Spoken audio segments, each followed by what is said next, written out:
Saudara pernah dengar tak nama Syara Egno?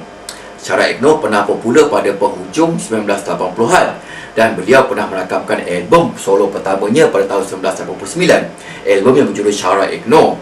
Melalui Syara Egno pernah popular dengan lagu yang berjudul Perjalanan Sepi dan juga lagu rancak yang berjudul Curiga.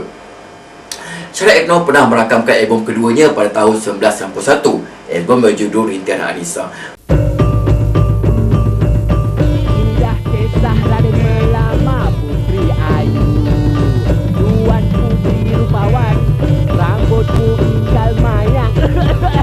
Wajahmu bujur,